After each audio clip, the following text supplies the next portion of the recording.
Out of everything we did in Alaska, this ended up being our absolute most favorite experience. And honestly, we never expected it to be at Icy Strait Point. But first, let's head into Glacier Bay. Good morning. Good morning. Today is Tuesday, May 5th. Cinco de Mayo. It's 6 in the morning, and we're on the bow of the boat, which they don't open very often, so it's only going to be open for like an hour. So here we are. We're doing some scenic viewing, and today we are going to be in Glacier Bay.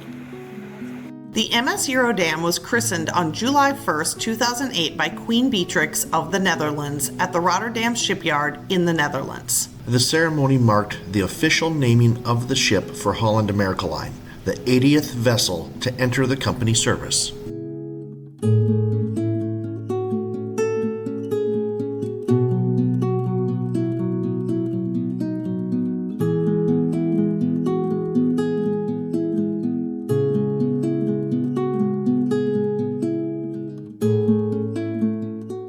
As we cruised into Glacier Bay, we started noticing chunks of glacial ice floating all around us. Some were a brilliant blue color, while others looked almost dirty. The bright blue ice is so dense that it absorbs most colors of light and reflects blue back to our eyes. The darker ice contains rocks, dirt, and other debris the glacier picked up as it slowly moved across the landscape. Just when we thought the scenery couldn't get any better, we started spotting wildlife. We saw a couple bald eagles perched right on the floating chunks of glacial ice, and even a few sea otters both on the ice as well as in the water. Seeing them in the wild was a great reminder that Alaska isn't just about glaciers. It's about the incredible animals that call this place home, and they're pretty cute to look at.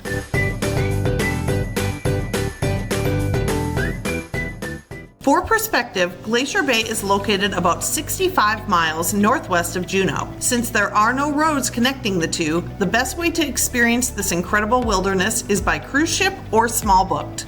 Glacier Bay is one of America's most spectacular national parks, covering more than 3 million acres of glaciers, mountains, and protected wilderness. It's also a UNESCO World Heritage Site and home to some of the world's most active tidewater glaciers. Even better, Glacier Bay is featured in our 1,000 Places to See Before You Die book, so visiting here was another exciting destination we could officially check off our list. This is Margerie Glacier, one of the most famous glaciers in Glacier Bay National Park. Stretching more than 20 miles into the mountains, it's known for its stunning blue ice and active calving, or chunks of ice that break off and crash into the water below. Watching this massive river of ice up close is something we'll never forget. One fun thing in Glacier Bay is seeing two completely different glaciers side by side. On the left is the bright blue Margerie Glacier, while on the right is the Grand Pacific Glacier, which appears much darker because it's covered with rocks and debris collected from the surrounding mountains. It's amazing how two neighboring glaciers can look so different. Okay, Nate's gonna try his pea soup.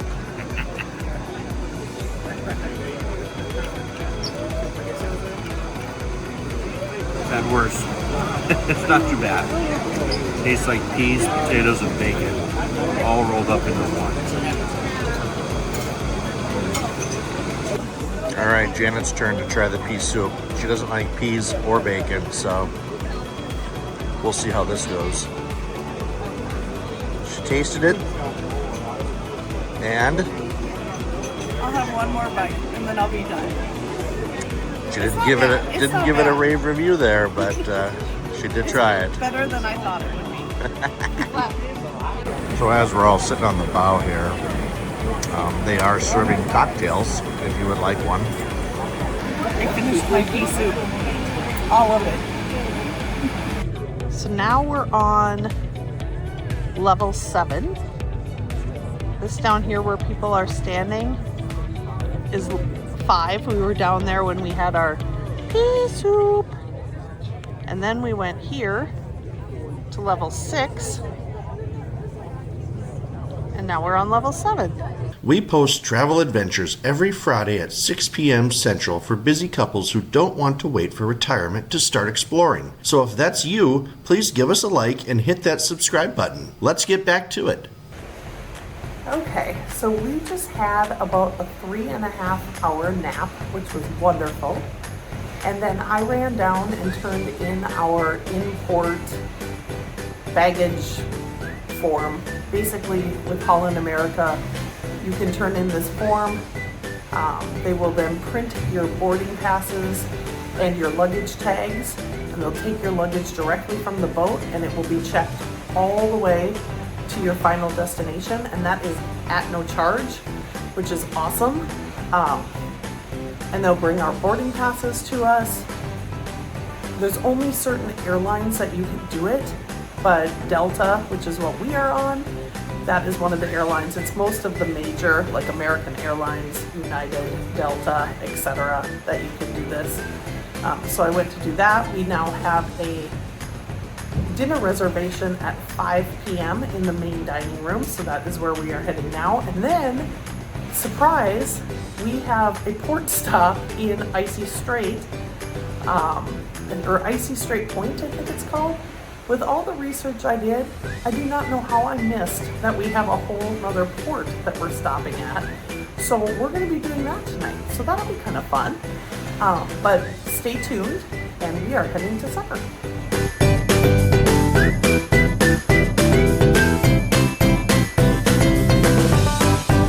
I'm starting with a Caesar salad.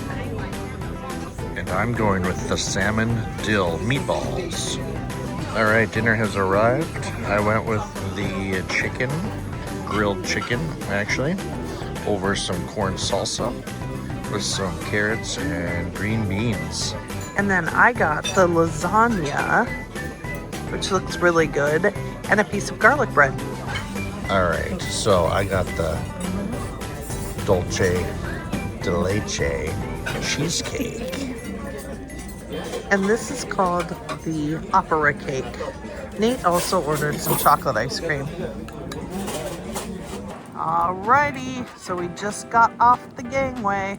Now we're gonna go this way, and we're gonna cross this green bridge over to Icy Strait Point that we didn't know that we were going to. In port with us here at Icy Strait Point is the Celebrity Solstice. These folks were here before we got here. Coming off this green bridge, we have the Icy Strait Point Adventure Center. Don't know what it is yet, but we will find out shortly. So the Adventure Center is a little gift shop and a little coffee station. Basically just a place to warm up. When you get here, there's like 3 different areas that you can go to. Hoona Cannery, Wilderness Landing, and Sky Peak. So we're gonna hit up Wilderness Landing first and then go over to the Hoona Cannery area, but chose not to go up to the Sky Peak. Now, had we known that we were going to be here, we would have done the ZipRider. What I've heard is the ZipRider is the longest zip line in either North America or the world. I'm not sure, but we definitely would have done it. It's about $200 per person, but a once in a lifetime experience. We'll probably never be back here, but it is sold out. So if you wanted to do that, make sure you get your reservations ahead of time. We're gonna get in line for this green gondola. The green one is free. If you take the red gondola up to the top of the mountain, it's approximately $55 per person.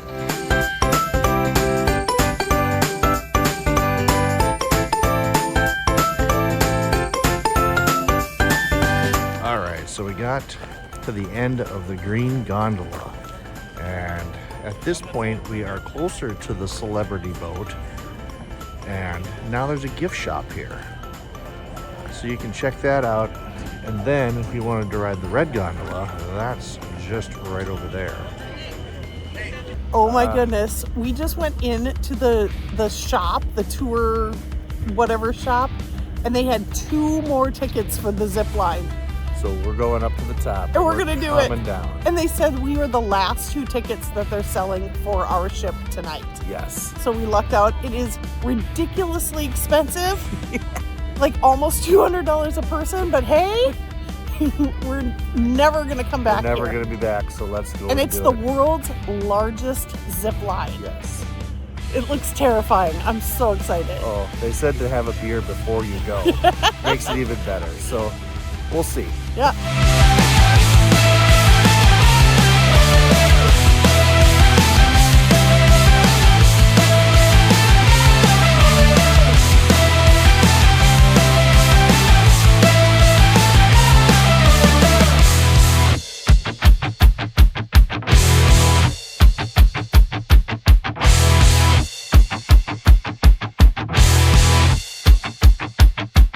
Okay, we're just starting to go up the mountain. How are you feeling, Nate? I just watched another group come down on the zip line, and yeah, it is a long ways up, and it comes straight down. So I'm a little nervous actually, but it'll be fun. Okay, that is our boat down over there. Oh my God! Whoa! Oh! Oh, yeah. This is so scary. Oh my gosh. This is way scarier than any gondola I've ever been on skiing.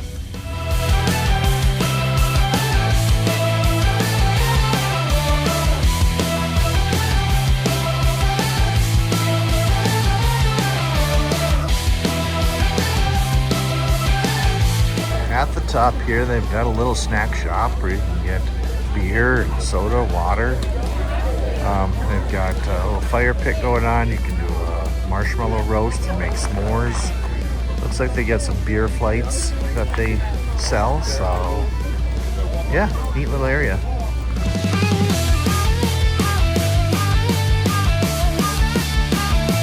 Okay, so they have us walk down as a group, as this is bear country. And if we see one, we're supposed to be loud, but I don't think we will. I think they're still hibernated. It's pretty early. Yeah, there is a lot of snow. When we finally reached the launch platform, we were amazed by just how big it was. The ZipRider sends up to 6 riders at a time down a 5,495-foot course, reaching speeds up to 65 miles per hour. The ride only lasts about 90 seconds, but standing at the top, looking down at the beach below, made it feel like a much bigger commitment than a minute and a half. Before we take off, it's worth mentioning that the last time Nate and I went ziplining was on our honeymoon in Jamaica back in 2015. Let's just say that zipline was a lot more homemade looking. Compared to the Jamaica experience, the ZipRider in Alaska felt huge, modern, and incredibly well built. Okay, There we're we up go. next. Wish us luck. We'll see you on the other side. Oh my Oh my God. God. That was so fun. awesome. I would totally do that again. That is worth it. Oh my gosh, now we get to go watch the next group come down.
spotting.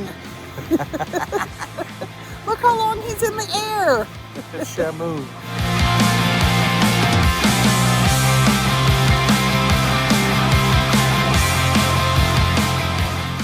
And just like that, another incredible day in Alaska came to an end. From cruising through Glacier Bay to riding the world's largest zip line at Icy Strait Point, this turned out to be one of the most memorable days of our entire cruise. Thanks for watching, and tune in next week for our adventure in Sitka, Alaska.